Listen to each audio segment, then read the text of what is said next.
one of our senators has made a lot of headlines over the last couple of months. Well, is he really yours? Do you have to take the blame for Mike Duffy? Well, that's what I was going to ask you. Do you think that he met the constitutional requirements for... No, I don't. And I think that was the problem from day one. And that part finally started to come out last spring. And that for us and it came out in the trial this summer as well. And I think that the person who's always tried to avoid blame in the Duffy affair is named Stephen Harper. And all the stuff that happened after and the payment in his office and everything he tried to deny that he knew about, that was one thing. But the original problem was the actual nomination. Mr. Duffy, of course, didn't help his own case with his behavior. But that's before the courts, and I won't comment on it further. How do you think that the Mike Duffy spending scandal has affected the country's view of Prince Edward Island? I think it's affected the country's view of Stephen Harper. I know it's affected the country's view of the Senate. Anybody who's ever had a chance to set foot on this island knows that it's one of the most glorious places in the world, and I don't think it affected Canadians' view of Prince Edward Island.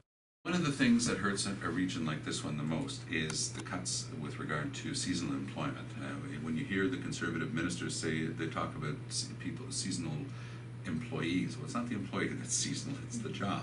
And every government up until the Conservative government has always understood that whether you're in tourism or fisheries or forestry, there's going to be places in Canada where most of the jobs depend on seasonal, and you can't expect someone who owns a fishing vessel to be able to train a new crew every year. But with the rules that they put in place, they're going to lose their crew every year in the off season. They're going to ship off and they won't come back. So are you going to reverse the changes, or? Well, with regard to seasonal employment, we will definitely reverse the changes. You're here in PEI today, and obviously we've never elected an NDP MP.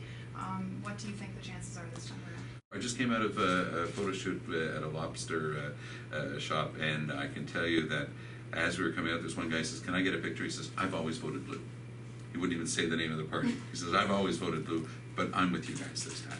So that's encouraging for me. It shows that people are willing to break with that habit of the past, because it is a question of habit. It's a question of saying, well, when you get tired of the Liberals and the sponsorship scandal, you can go back to the Conservatives, and then when you get tired of the Conservatives and the Senate scandal, this time there's another choice.